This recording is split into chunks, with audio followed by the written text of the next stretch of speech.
pwede yan. Wala tayong makakain. Mga lulungot ingay. Pero lang ako, kuya.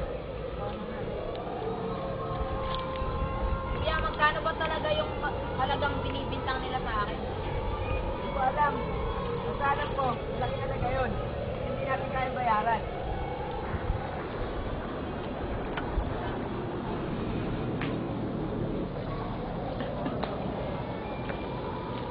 Hoy! May dalawang kaastan dyan! Ang ginagawa niyo dyan? Kumain dito! Ilabas mo! Isama mo kapatid ko! Ting! Ang pera! Ilabas mo! Hindi ko po alam! Ipingon mo kapatid ko! Halika sa loob! Kuya! Inay! Tulungan niyo ako! Kuya! Kuya!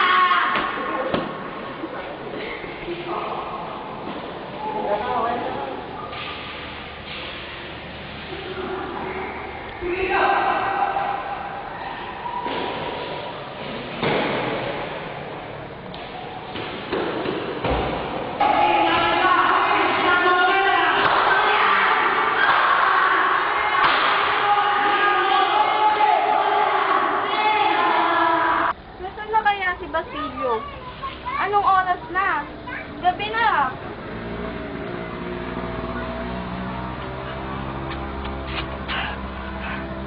Anak, ano nangyari sa'yo? Bakit duguan ka? Ano nangyari sa'yo?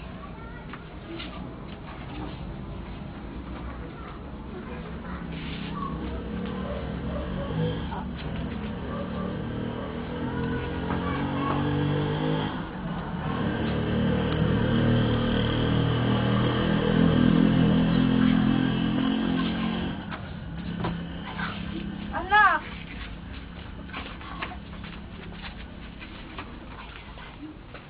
Pahinga na tayo.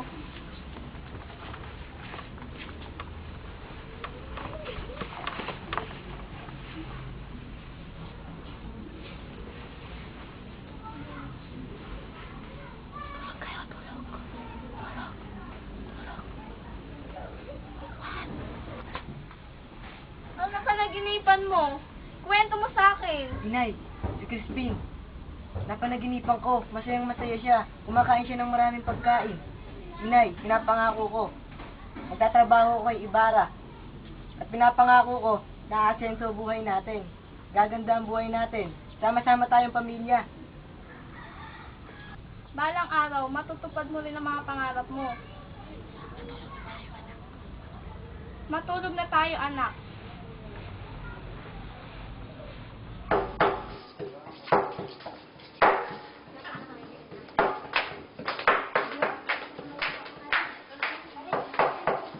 Magandang araw sa inyo.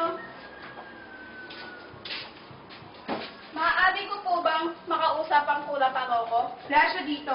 Wala kang kuha dito. Nagpapahinga, may sakit. Tsaka hindi siya pwede magambala ngayon. Ngunit nasaan si Crispin? Hindi namin alam. May kasamang babae, nagtanan. Matapos magnakaw ng 2 konsa. Ikaw kasi eh! Mali yung papamalaki mo sa kanila! Nagbago ka kasi sa ama nila! Nagbago ka sa ama nila! Tugawan! Walang ginawa ko handa! Wala ka kasing kwenta! Ano yung nga dito? Aray ko! Wala ka kasing kwenta nila! Aray ko dito yung mga anak ko! Wala kang kwenta! Wala kang kwenta! Lumayos ka dito! Wala kang kwenta! Lumayos ka dito! Mga anak ko! Nasaan na kayo? Crispin! Basilio! Nasaan kayo?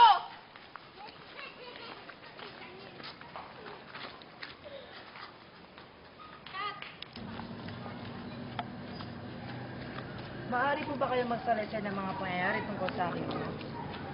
Malaki ang utang ko sa iyong ama dahil siya nagbigay lahat ng gamit sa akin upang ako ay makapagturo.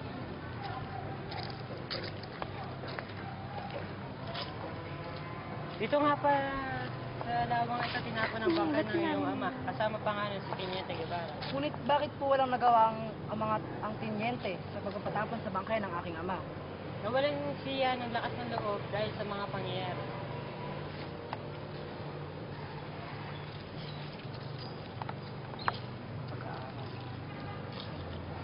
Alam niyo po, doon lang po ako nagtuturo sa tabi ng kumbento. kulang ko lang nga po ang mga gamit doon at konti lang ang nag-aaral. Kung may pumasok man po, gusto lang po nilang gawin yun upang lumiban sa mga gawaing bahay. Nakalipas na rin po ang ilang araw, pinatawag po ako ni Padre Damaso upang pumunta sa kanila. Binati ko po siya ng wikang Espanyol, sabay pinagtawanan niya lang po ako at minaliit. Noong araw din po niya, sinimulan ko ang pagbabasa ng mga wikang Espanyol. Ngunit bakit nagawa ni Padre Damaso ang ganun pagmamaliit sa mga tao? Dahil siya po ay nakatataas, kaya po maliliit lang po ang turing niya sa mga sa amin.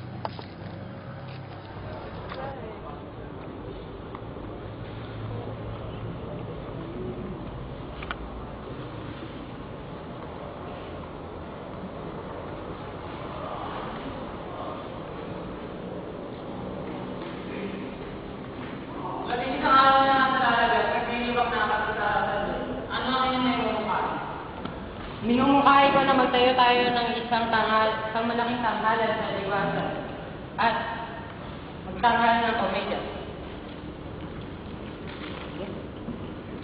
Ang dulaan ay nag-aalaga ng pagdaan ng umilo.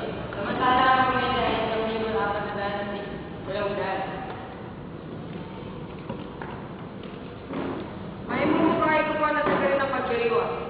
Ang mga taga-Sandiego ang gaganap sa komedya at ang paksa nito ay ang kanilang mga ugali pang mawala ang kanilang mga masamang ugali. Tigilan na ang pagpapadsadayan, nagpadsada ang mura. Magdaraos na lang ng 6 na posisyon, 3 sermon, 3 misa mayor, at komedya sa bando. O kasi akong gano'n, nakapag-desisyon na pala ako paano. Tapusin na natin ang usapan.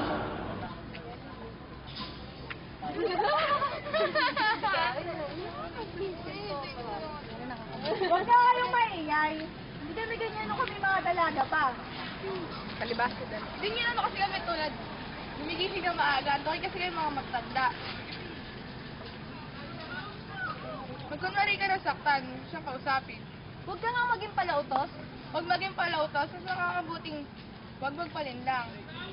Anong pagkakaunawa mo sa bagay na yan?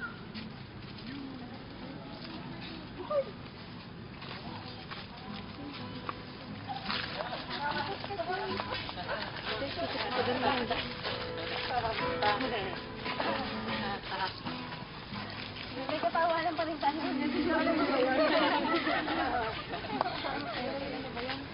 Ano ba yan? Tila gitara ng pulubi.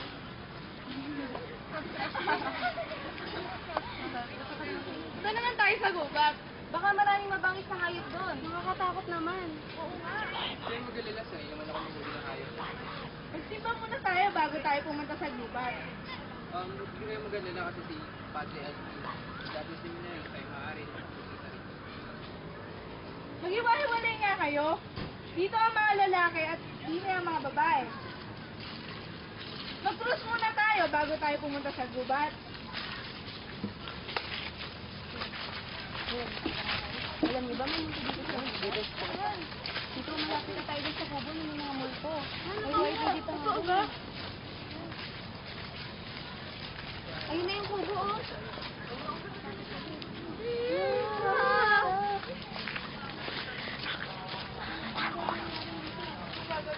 Huwag kayong mag-alala, dito naman kami. Ayan! Ayan, tara.